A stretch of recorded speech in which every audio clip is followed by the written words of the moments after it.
হুম ফিহা খালিদুন, সেইখানে সদা সর্বদা জান্নাতে থাকবে। আল্লাহ, জান্নাতের মধ্যে সদা সর্বদা থাকবে, শর্ত দুইটা জিনিস, ঈমান আর আমল।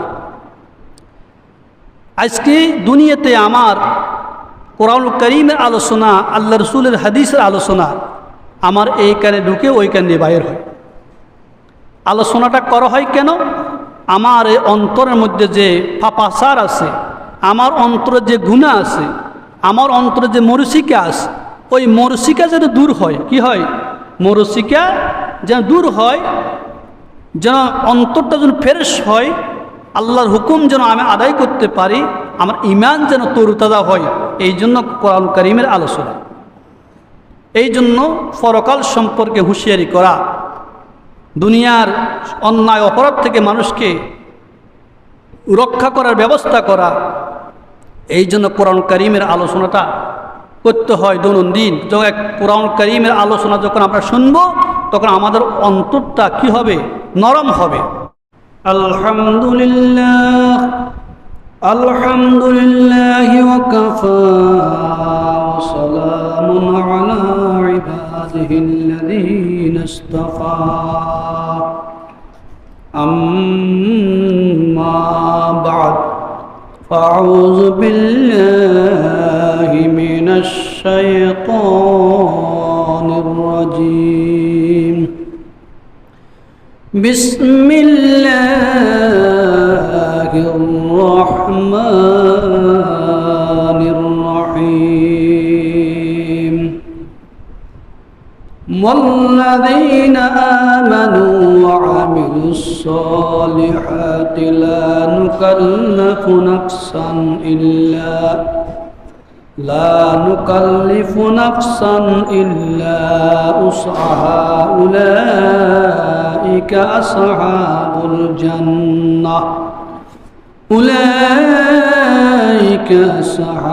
الجنة هم فيها خالدون. ونزعنا ما في صدورهم من غل تجري من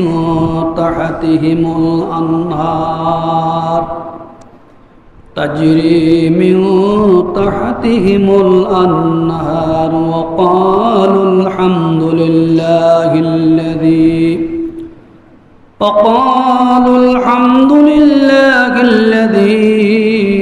هدانا لهذا وما كنا لنهتدي لولا أن هدانا الله لقد جاءت رسل ربنا بالحق ونودوا أن تلكم الجنة أورثتموها بما كنتم تعملون. وقال رسول الله صلى الله عليه وسلم: المسلم من سلم المسلمون من لسانه ويده، أو كما قال النبي عليه الصلاة والسلام. اللهم صل على محمد وعلى آل محمد كما صليت على إبراهيم وعلى آل إبراهيم إنك حميد مجيد. সম্মানিত উপস্থিত মুআজ্জাজ মুহতারাম সদর জলাস মুরব্বী নিজাম, আসসালামু আলাইকুম ওয়া রাহমাতুল্লাহি ওয়া বারাকাতুহু। মহান রব্বুল আলামিনের পবিত্র দরবারে হাজার লাখ শুকরিয়া জ্ঞাপন করছি যে আল্লাহ রব্বুল আলামিন আমাদেরকে এই দুর্যোগের ভিতরে দুনিয়ার সকল জামিলা মুক্ত করে মহান রব্বুল আলামিনের দরবার আসার তৌফিক দান করেছেন।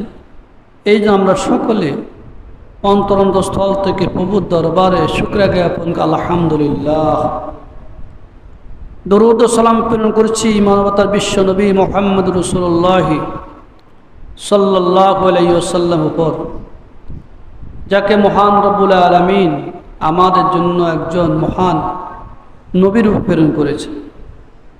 সম্মানিত হাজিরিন, এর পূর্বের জুমায় আমি কোরআন কারীমের যে আয়াতের উপরে তেলাওয়াত করেছিলাম, এই আয়াতের অর্থ খুবই ব্যাপক, খুবই মূল্যবান। আমরা যদি মহান রব্বুল আলামিনের আয়াতের উপর আমল করতে পারি, মহান রবের আয়াত মানতে পারি, মহানবী সাল্লাল্লাহু আলাইহি ওয়াসাল্লাম আদর্শ মতো জীবন ধারণ করতে পারি, তাহলে আল্লাহ রাব্বুল আলামিন অবশ্যই আমাদেরকে সে জান্নাতের মতন মহান নেয়ামত আল্লাহ তাআলা দান করবেন। আল্লাহ তাআলা বলেছেন, ইয়া ইবনা আদম খালাকতুল আশিয়া লিআজলিকা ওয়া খালাকতুকা লিআজলি। আল্লাহ পাক বলতেছেন, হে বনি আদম, সমস্ত পৃথিবী আমি তোমাদের জন্য তৈরি করেছি, আর তোমাকে তৈরি করেছি, তোমাদেরকে তৈরি করেছি আমার নিজের জন্য। তো বুঝতে পারলাম কি, সমগ্র পৃথিবী যদি মহান আল্লাহ এই দুনিয়ার মানুষের জন্য তৈরি করে, তাহলে মানুষকে কার জন্য? মহান রবের জন্য। মানুষ কিভাবে মহান রবের দাসত্ব, মহান রবের গোলামি করবে? আজকে আমরা রবের গোলামি থেকে বঞ্চিত, রাসূল করিম সাল্লাল্লাহু আলাইহি ওয়াসাল্লামের আদর্শ থেকে দূরে কিনা? দূরে। যে রাসূলের আদর্শ যদি আমাদের মধ্যে থাকতো, আল্লাহর হুকুম যদি আমরা পালন করতাম, তাহলে নামাজ, রোজা, হজ, যাকাত, শরীয়তের প্রত্যেকটি বিধানগুলোকে আমরা পূর্ণাঙ্গভাবে নিতে পারতাম। দুনিয়ার মহব্বত আর ভালোবাসা আমাদের মধ্যে থাকত। আজকে আমরা দুনিয়ামুখী হয়ে গেছি, পরকালমুখী হই নাই। যদি পরকালমুখী হইতাম, তাহলে আল্লাহর প্রতি, রাসূলের প্রতি, এই জুমার প্রতি আমাদের মহব্বত আর ভালোবাসা থাকত। জুমার ফজিলত কত বিশাল! জুমার ফজিলত যদি কোনো মুসলমান জানত, সে মুসলমান আজানের পরে মসজিদে এসে মসজিদ চলে আসতেন। হাদিস শরীফ আছে না, যে ব্যক্তি অজু কালাম বানায়, ঘর থেকে মসজিদে রওনা হয় জুমার দিন, আর মসজিদে বসে যদি খুতবা শুনে, আলোচনা শুনে, অন্য কোনো কথাবার্তা যেন না বলে, এক জায়গা থেকে আরেক স্থানান্তর না হয়, তো রাসূল করিম সাল্লাল্লাহু আলাইহি ওয়াসাল্লাম বলেছেন, এই জুমার থেকে এর আগের জুমা পর্যন্ত আল্লাহ রাব্বুল আলামিন তার জীবনের সকল গুনাহগালা ক্ষমা করে দেবেন, আর তার এই স্থানকে আমল দ্বারা পরিপূর্ণ করে দিবেন, নেক দ্বারা পরিপূর্ণ করে দিবেন। তাহলে জুমার দিন জুমার ময়দানে আসা কত বড় ফজিলতের কাজ! আমি এর পূর্বের জুমায় তো বলেছিলাম, রাসূল আরবি মুহাম্মদ রাসূলুল্লাহ সাল্লাল্লাহু আলাইহি ওয়াসাল্লাম বলেছেন, কাল কিয়ামতের ময়দানে বান্দার হিসাব নিকাশের পরে যখন বান্দাকে ফুলসরাত পার করবে, মুমিন বান্দাকে ফুলসরাত অতিক্রম করে জাহান্নাম থেকে মুক্তি দিবেন, তখন জান্নাত এবং জাহান্নাম মধ্যবর্তী স্থানে আরেকটি ফুলসরাত দাঁড়িয়ে যাবে। ওই ফুলসরাতের মধ্যে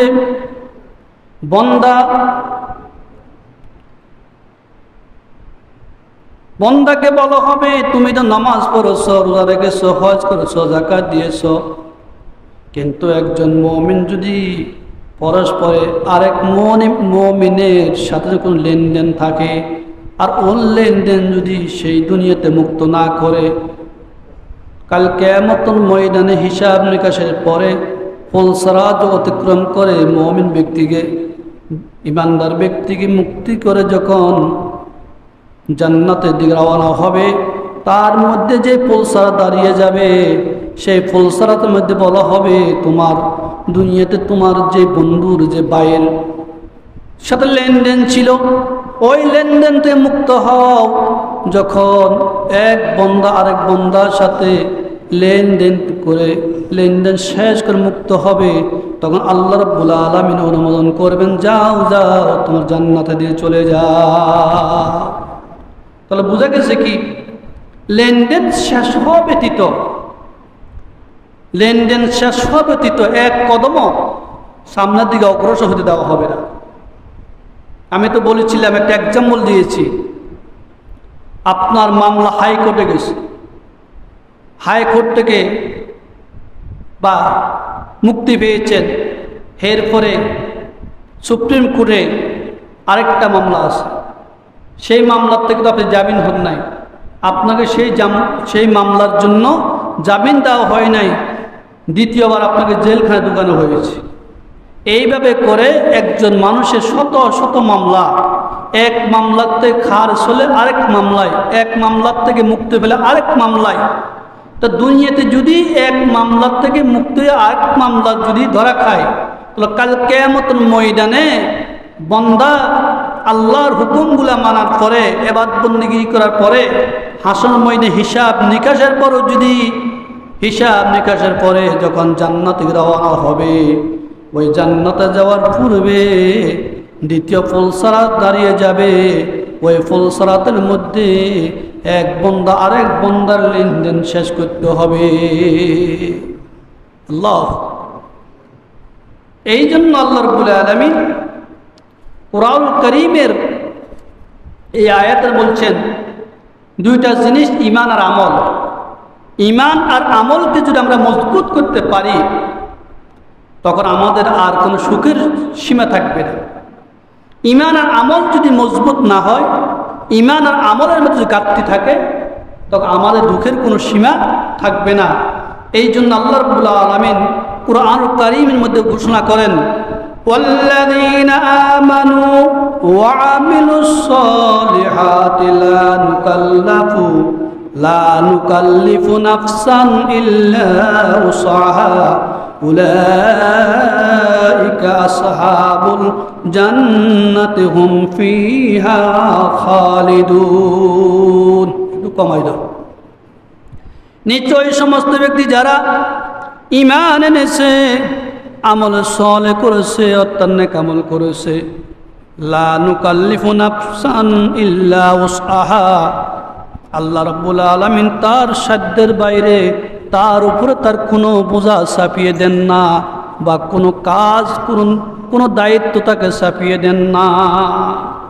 উলাইকা আসহাবুল জান্নাহ, ওই সমস্ত ব্যক্তি, উলাইকা ওই সমস্ত ব্যক্তিরা আসহাবুল জান্নাহ, তারা জান্নাতের অধিবাসী। হুম ফিহা খালিদুন, সেইখানে সদা সর্বদা জান্নাতে থাকবে। আল্লাহ, জান্নাতের মধ্যে সদা সর্বদা থাকবে। শর্ত দুইটা জিনিস, ঈমান আর আমল। আজকে দুনিয়াতে আমার কোরআন কারীমের আলোচনা, আল্লাহ রসুলের হাদিসের আলোচনা, আমার এই কানে ঢুকে ওই কানে বাইর হয়। আলোচনাটা করা হয় কেন? আমার এই অন্তরের মধ্যে যে পাপাচার আছে, আমার অন্তরে যে গুনাহ আছে, আমার অন্তরে যে মরুচিকা আছে, ওই মরুচিকা যেন দূর হয়। কি হয়? মরুচিকা যেন দূর হয়, যেন অন্তরটা যেন ফ্রেশ হয়, আল্লাহর হুকুম যেন আমি আদায় করতে পারি, আমার ঈমান যেন তরুতাজা হয়। এই জন্য কোরআন কারীমের আলোচনা। এই জন্য পরকাল সম্পর্কে হুঁশিয়ারি করা, দুনিয়ার অন্যায় অপরাধ থেকে মানুষকে রক্ষা করার ব্যবস্থা করা। এই জন্য কোরআন কারীমের আলোচনাটা করতে হয় দৈনন্দিন। যখন কোরআন কারীমের আলোচনা যখন আমরা শুনব, তখন আমাদের অন্তরটা কি হবে? নরম হবে। আমাদের অন্তর যখন দুর্নীতি থাকে ওই দুর্নীতি থাকবে। কারণ কাল কিয়ামতুল ময়দান একজন মানুষ দুনিয়াতে কত পেরেশান থাকে কিনা, বিপদে থাকে, অভাবে কষ্ট করে, ছেলে মেয়ে অসুস্থ, স্ত্রী অসুস্থ, কত কষ্ট কত বিপদে থাকে। কিন্তু আমরা দুনিয়াতে যত ভালো কাজ করি না কেন কিন্তু আমাদের পেরেশান থাকে কিনা। দুনিয়াতে একজন মানুষ যত কোটি টাকার মালিক হোক না কেন, ব্যাংক ব্যালেন্সের মালিক হোক না কেন, তার ভিতরে চিন্তা থাকে, তার ভিতরে বিভিন্ন কষ্ট থাকে, পেরেশান থাকে। কিন্তু সম্পদ আছে, টাকা আছে, পয়সা আছে, কিন্তু ভালো বুড়া খায়, কিন্তু অন্তরে পেরেশানি তার থেকে দূরীভূত হয় না, অন্তর চিন্তা যায় না। অন্তর চিন্তা না যাওয়ার কারণে, এই পেরেশান মুক্ত না হওয়ার কারণে সে দৈনন্দিন কষ্ট করে, কষ্টের মধ্যে থাকে কিনা। আল্লাহ জান্নাত এমন একটি নেয়ামত, যে নেয়ামত, যে জান্নাতের মধ্যে কোনো ক্লেশ থাকবে না, জান্নাতের মধ্যে কোনো দুর্নীতি থাকবে না, জান্নাতের মধ্যে কোনো হিংসা থাকবে না, কোনো ঈর্ষা থাকবে না, গীবত থাকবে না, শিকায়ত থাকবে না, পরনিন্দা কিছুই থাকবে না, একমাত্র পূত পবিত্র জান্নাত। আল্লাহু আকবার। তো একজন মানুষকে আল্লাহ পাক জান্নাত নিবে পূত পবিত্র করে, যাতে করে কোনো পেরেশান না থাকে। এই জন্য আল্লাহ রাব্বুল আলামিন কুরআন কারীম বলতেছেন, ওয়ানাযা'না মা ফি সুদুরিহিম গিল্লিন তাজরি মিন তাহতিহিমুল আনহার। আল্লাহ রাব্বুল আলামিন তার অন্তর থেকে সেই ঈর্ষা, বগজ এইগুলো দূরীভূত করে দিবেন। অন্তরের মধ্যে কোনো হিংসা থাকবে না, অন্তর কোনো ঈর্ষা থাকবে না, কোনো গীবত বা কোনো চিন্তা থাকবে না। সকল কিছু মুক্ত করে আল্লাহ তাআলা তাজরি মিন তাহতিহিমুল আনহার। তো জান্নাতের মধ্যে কোনো হিংসা বিদ্বেষ আসেনি? নাই। কোনো পেরেশান আসেনি?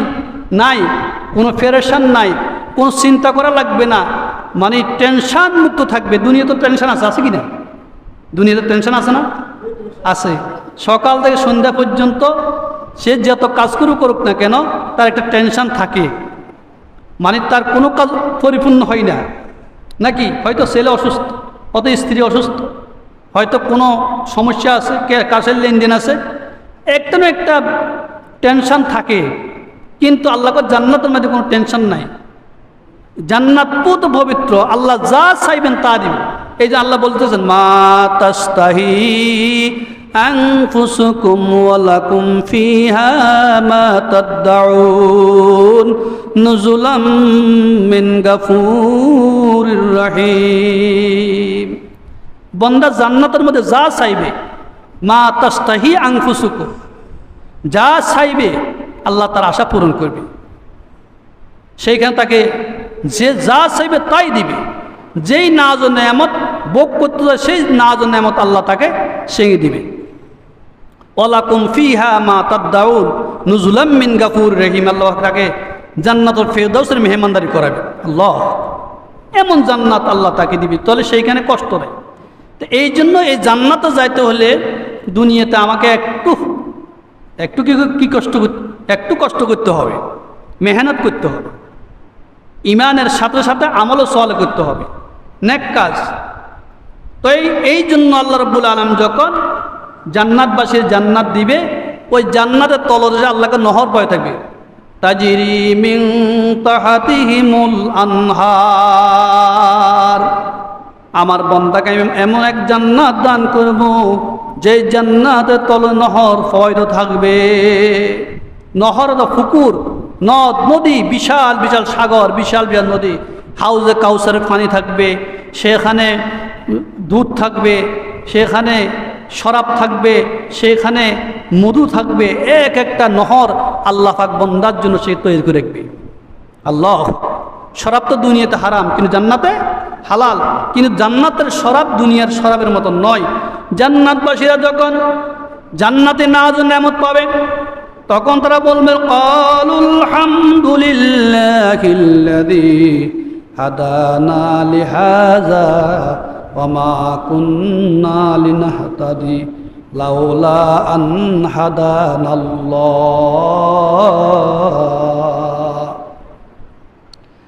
আল্লাহ রাব্বুল আলামিন বলেন, যখন জান্নাতবাসীদেরকে জান্নাত দেওয়া হবে, ওই জান্নাতবাসীরা জান্নাত থেকে আল্লাহর প্রশংসা করবে, কালুল হামদুলিল্লাহ, সমস্ত প্রশংসা ওই রব্বে কারীমের জন্য, আল্লাযী হাদানা লিহাযা, যিনি আমাদেরকে হেদায়েত দান করেছে।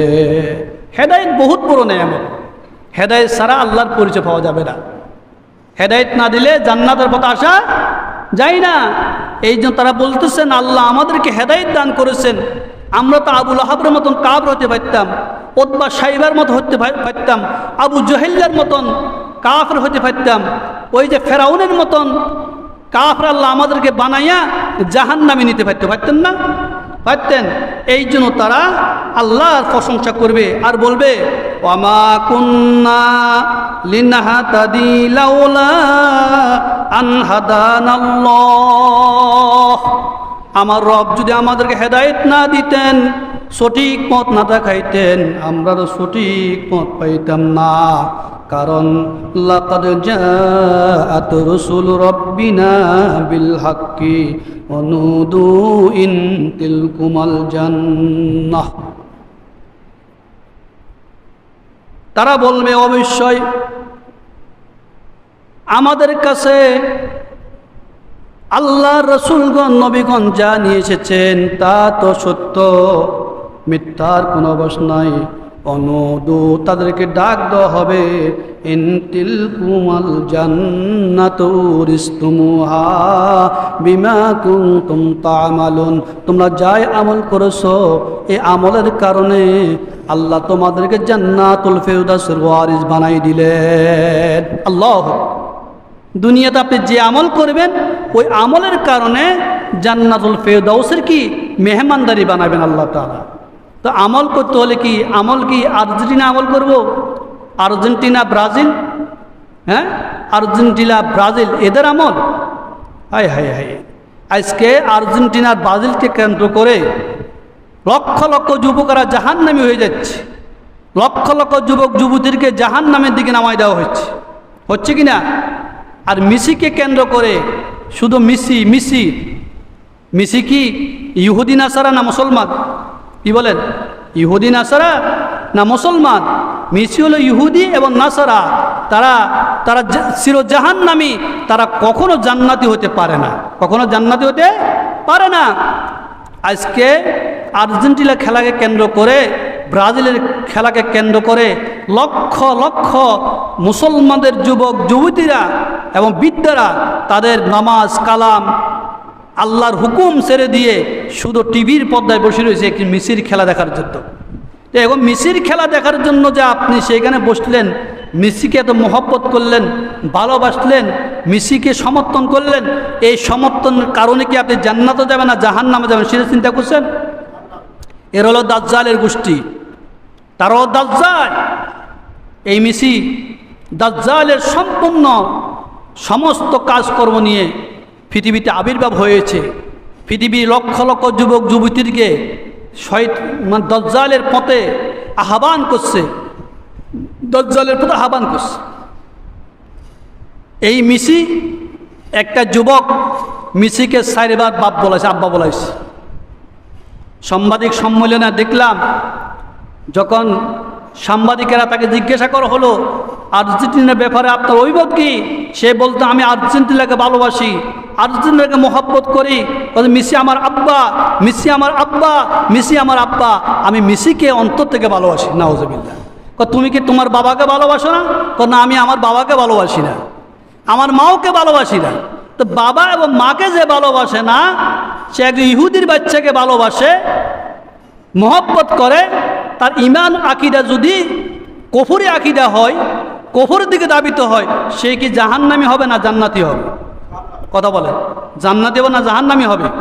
তাহলে একজন মুসলমানের বাচ্চা কখনো কখনো কুফরি মতবাদ স্বীকার করতে পারে না। এই যে আমি আপনার মহব্বতের ভালোবাসা, এরকম তো হলে হবে না। আপনি সাধারণভাবে সমর্থন, সেটা ভিন্ন কথা।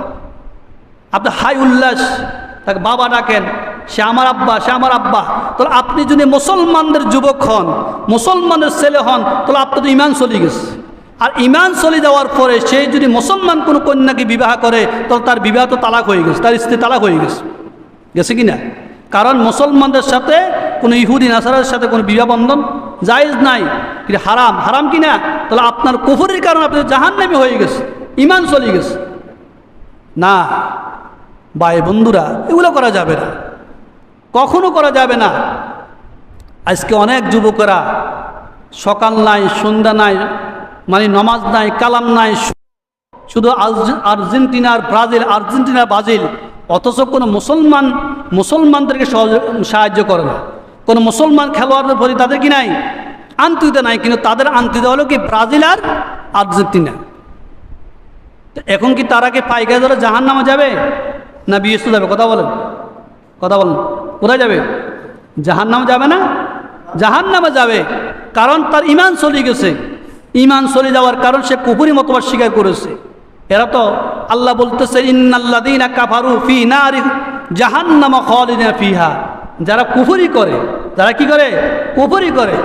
ফি নারি জাহান্নামা, তারা চির জাহান্নামী, খালিদিনা ফিহা, তার সেইখানে সদা সর্বদা থাকবে।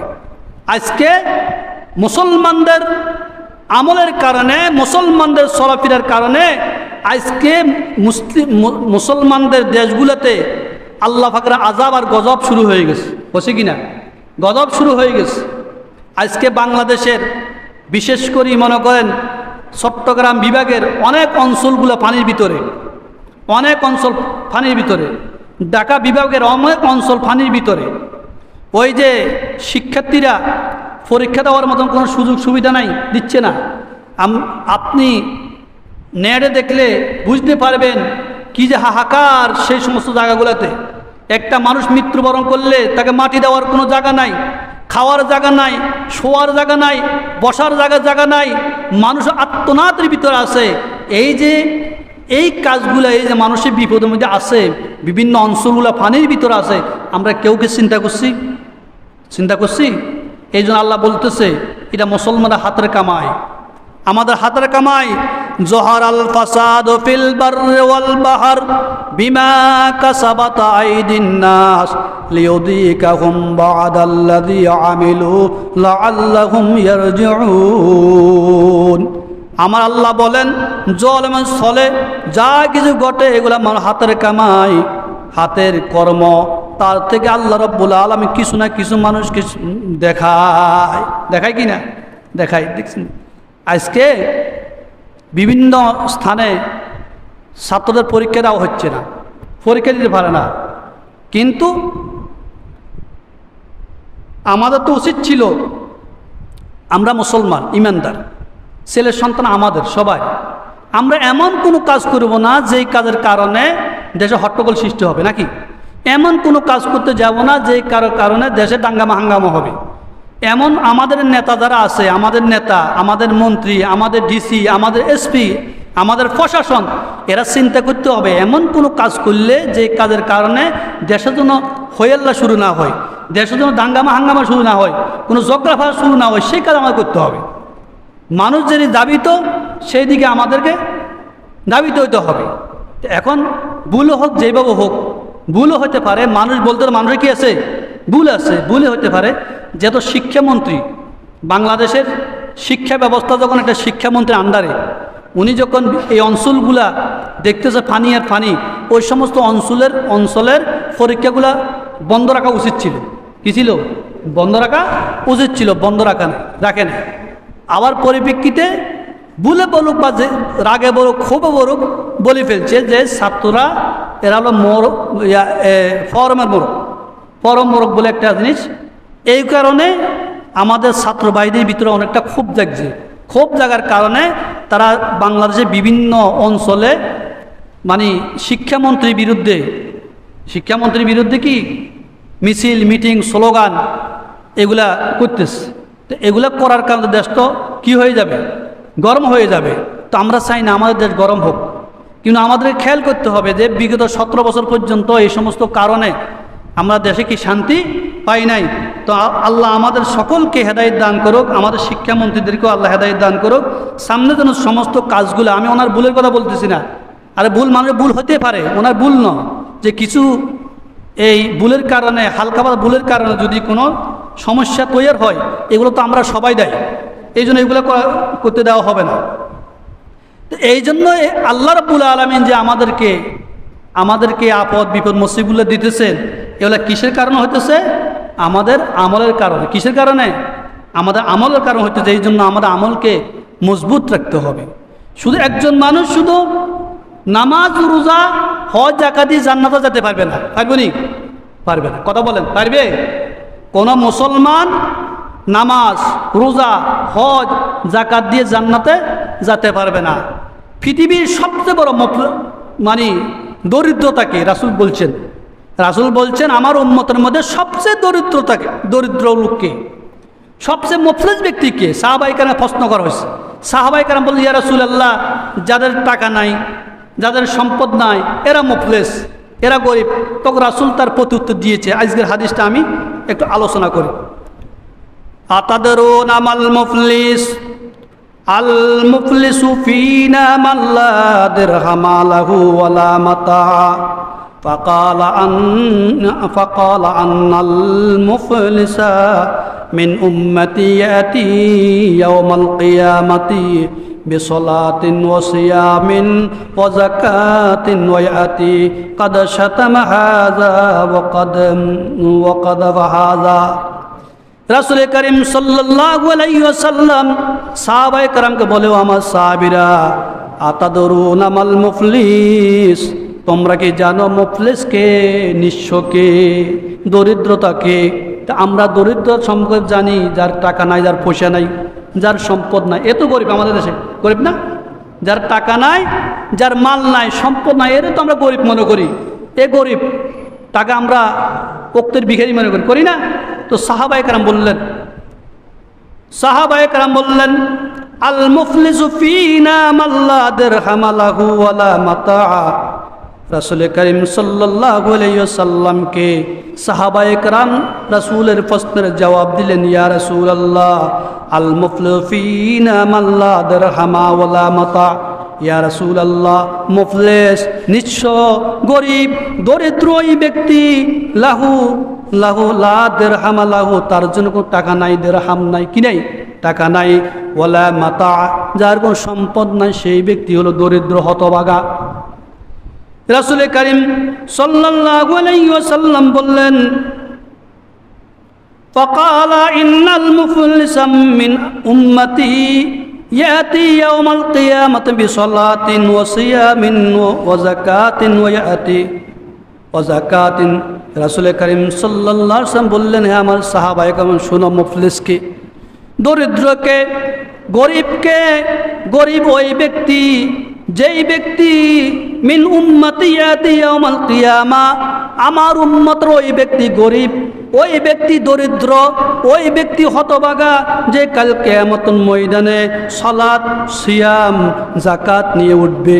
ওয়ায়াতি কাদাশ শাতামা হাযা ওয়া কাযাবা হাযা ওয়া আকালা মালা হাযা ওয়া সাফাকা দামা হাযা ওয়া দারাবা হাযা ফায়ুতি হাযা মিন হাসানাতিহি। রাসূল করিম সাল্লাল্লাহু আলাইহি ওয়াসাল্লাম বললেন, আমার উম্মতের ওই ব্যক্তি যে কিয়ামতের দিন নামাজ রোজা যাকাত নিয়ে উঠবে। ওয়ায়াতি, কিছু মানুষ এসে বলবে, কাদের সামাতা হাজা, ইয়ার এই ব্যক্তি আমাকে দুনিয়াতে গালি দিয়েছে। ওয়াকাদাবা হাজা, কে বলবে আমাকে উপরে মিথ্যা তহমত দিয়েছে। ওয়াকালা মাল হাজা, কে বলবে অবৈধ মাল ভক্ষণ করেছে। ওয়া সাফাকা দামা, কেউ বলবে এই ব্যক্তি অবৈধভাবে রক্ত প্রবাহিত করেছে। হাজা দরাবা ওয়াদরাবা হাজা, কেউ বলবে এই ব্যক্তি অন্যায়ভাবে আঘাত করেছে, মেরেছে। এই ব্যক্তির হতভাগা, এই ব্যক্তি তখন ফায়ুতি হাজা মিন হাসানাতিহি, তাকে বলা হবে কাল কিয়ামতের ময়দানে তোমার নেক থেকে তাদের এইগুলা তুমি শেষ করো। তখন ওই ব্যক্তিকে বলা হবে, যেই ব্যক্তিকে গালি দিয়েছে, তার নেক থেকে সে পরিশোধ করবে। যেই ব্যক্তির উপর মিথ্যা তহমত দিয়েছে তার নেক দ্বারা নেক দিয়ে না পরিপূর্ণ করবে। ও আকালা মাল হাজা, যার সম্পদ ভোগ করেছে সে সম্পদ পাবে, টাকা পাবে, জায়গা পাবে, ওই জায়গাগুলো তার নেক থেকে শেষ করে নেক দিয়ে দিবে। ফায়ুতি হাযা মিন হাসানাত ওয়া হাযা মিন হাসানাত। রাসূল করিম সাল্লাল্লাহু আলাইহি ওয়াসাল্লাম বলেছেন, সেই ব্যক্তি তার নেক এবং তার আমল দ্বারা, নেক আমল দ্বারা তার পাওনা দানা পূরণ করবে। এরপর কি বলছে, যখন তার পানা দানা আরও থেকে যাবে, কি মানে কারো কিছু পানা দানা দিয়ে দিল, কিন্তু এখনও কি নাই পানা দানা, একজন ব্যক্তি বা দুইজন ব্যক্তি পাবে, কিন্তু পাবে কিন্তু তার কাছে কোনো কি নাই, নেক নাই। তখন তাকে নির্দেশ দেওয়া হবে, ফানিয়াত হাসানাতু ক্বাবলা আইয়ুকদিয়া মা আলাইহি উখিযা মিন ফাতায়াহুম ওয়া ফুতিরা হাত আলাইহি সুম্মা তুরিহা ফিন্নার। তখন আল্লাহ তাআলা নির্দেশ এবং করবে, তোমার হাসানাত এবং তোমার নেক দ্বারা এবং তাদের দেনাগুলো পরিশোধ করো। যখন দেনাগুলো পরিশোধ করা শেষ হবে না, তখন বলবে ওই ব্যক্তি, যেই ব্যক্তিকে গালি দিয়েছ, যেই ব্যক্তি সম্পদ ভোগ করেছ, ওই তার গুনাহগুলা তোমার কাঁধে চাপিয়ে নাও। তখন আল্লাহ বলবে সুম্মা তুরিহা ফিন্নার, এবং তাকে জাহান্নামে নিক্ষেপ করো। নাউযুবিল্লাহ। কি করো? তাকে জাহান্নামে নিক্ষেপ করো। তখন সেই ব্যক্তি জাহান্নামে যাবে। তো বলেন তো, আপনি নামাজে পড়ছেন, রোজা রাখছেন, হজও করছেন, যাকাতও দিয়েছেন, সব কিছু করেছেন, কিন্তু কাল কিয়ামতের ময়দানে নিঃস্ব হয়ে, মুফলিস হয়ে, গরিব হয়ে জাহান্নামে যেতেছেন। কেন? আপনি মানুষের সম্পদ ভোগ করেছেন, আপনি মানুষকে মিথ্যা গালি দিয়েছেন অন্যায়ভাবে, আপনি মানুষকে মিথ্যা তহমত দিয়েছেন। এই সমস্ত প্রতিদানগুলো শেষ করার পরে একজন ব্যক্তি জান্নাতে যাবে। জান্নাতে সহজ নয়। আল্লাহ আমাদেরকে আমল করা